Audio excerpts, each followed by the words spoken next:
Hey everyone, welcome back to my channel. Today's video I am really excited about. Today I'm going to be sharing with you guys a little bit about my own journey as an actor, where I came from, how I got to where I am now, and maybe even if this includes a part 2, which I'm hoping it will, kind of where I want to go as an actor as well. You know, one of the most encouraging things for me as an artist, and especially when I was a new actor and very green, was to hear other actors' stories, to hear how they got to where they were at, to hear their struggles and their obstacles and how they overcame them.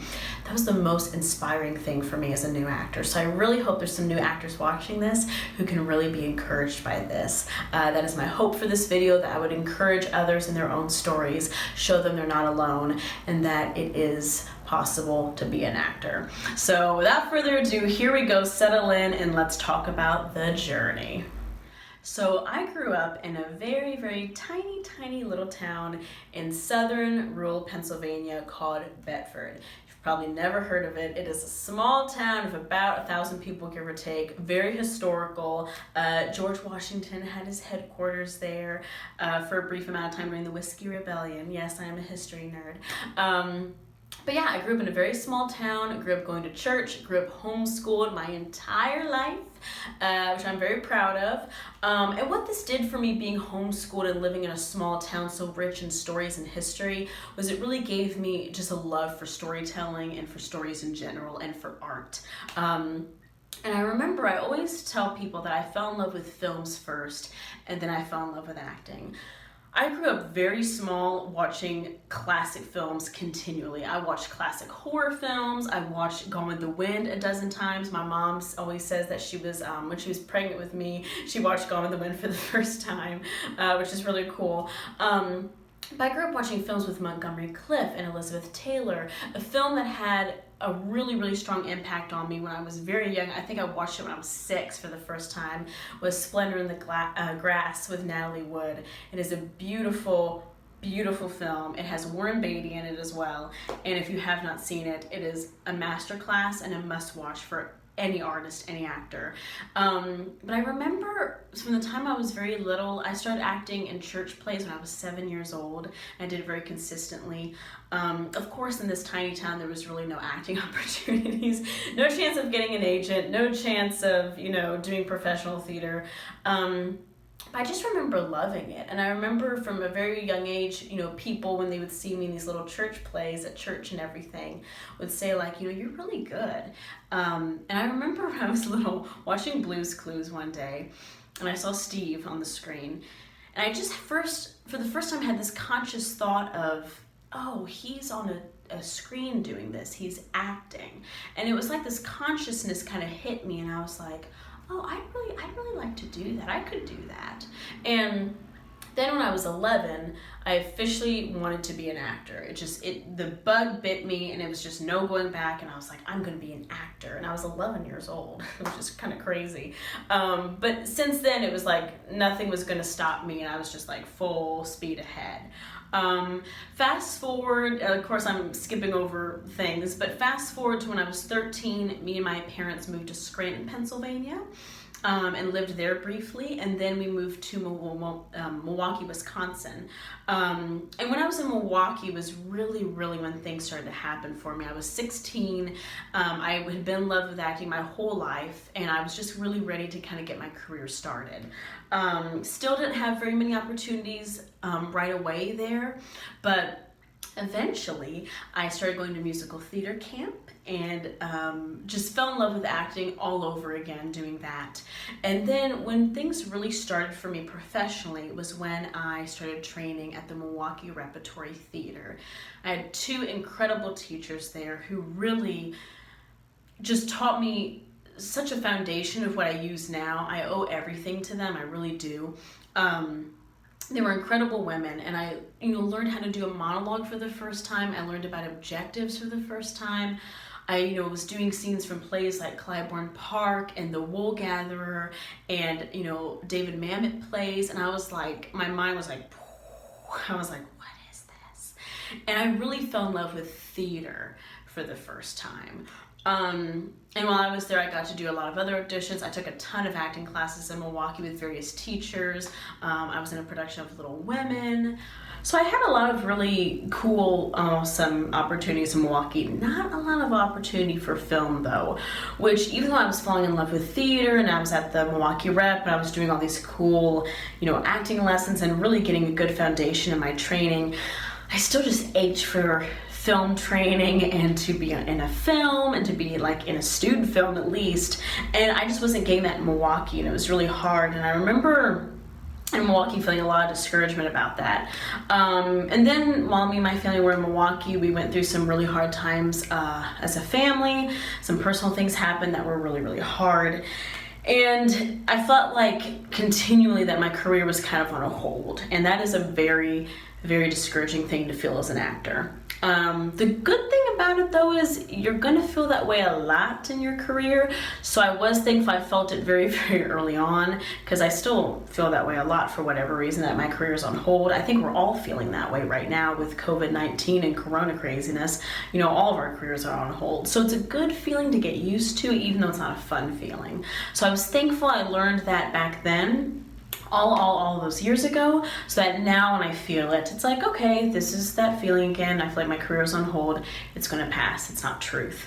But I do remember in Milwaukee feeling a lot of frustration a lot of the time, and just feeling like I was looking at this lofty goal that I was never gonna reach, this far off dream, and I was never gonna achieve it. Back then, my main goal that I was always aiming towards was LA. I was always like, I'm gonna go to LA, I'm gonna become a film actress. That's what I'm gonna do. No ifs, ands, or buts about it. But one day, my family and I visited Chicago with a couple friends. I had never been to Chicago before. I think I was 17, so it was 10 years ago. And I just fell in love with Chicago. And it was just this very spiritual, beautiful feeling. And I feel really weird talking about it. I feel like I'm like talking about like seeing a UFO or something.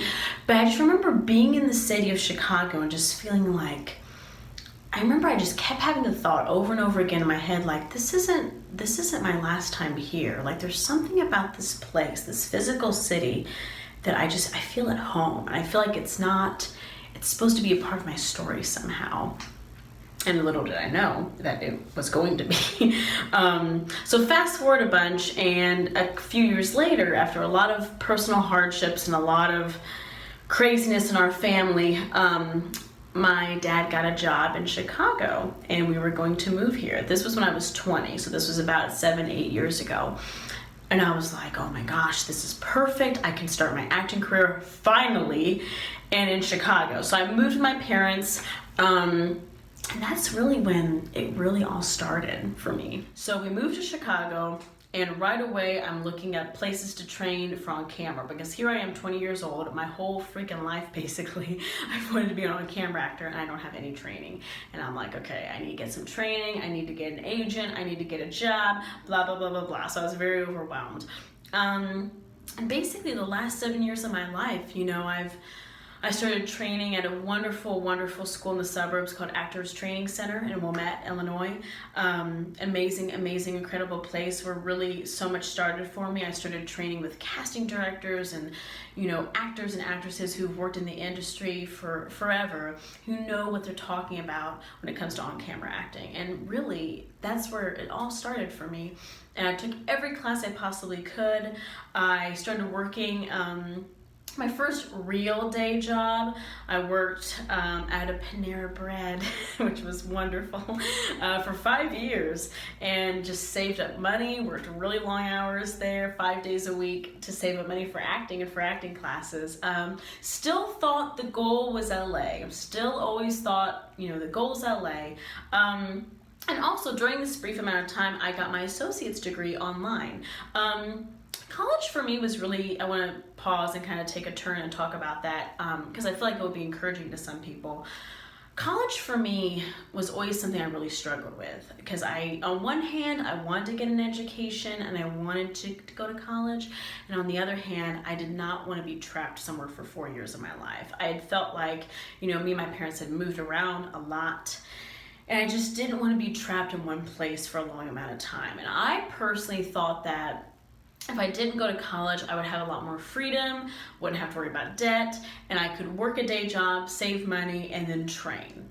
And I made that decision. I kind of compromised. I did get my associate's degree. I got it in theology and biblical studies online, but it was all online. It was only 2 years, so I kind of got the best of both worlds.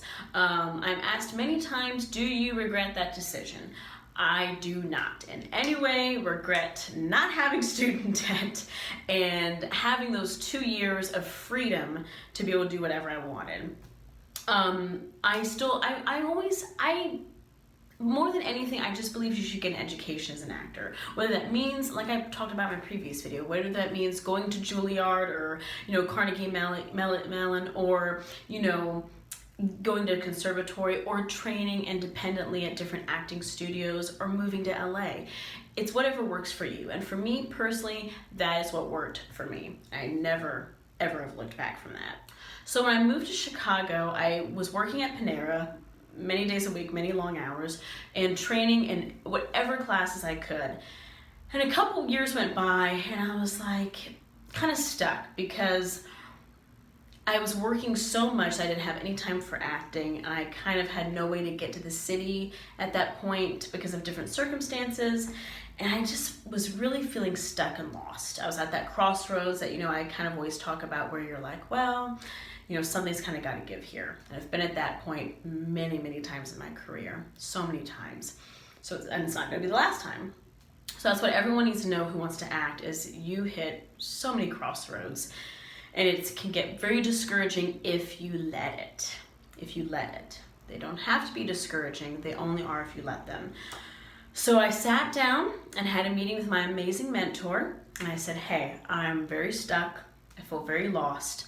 I'm working a job 5 days a week, 8-hour shifts. I don't have time to audition. I don't have time to act. I don't know what to do.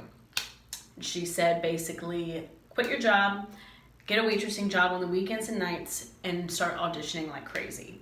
And 2 or 3 weeks later, it was very quick. I called every restaurant around, applied for waitressing jobs, and quit Panera and started waiting tables like that.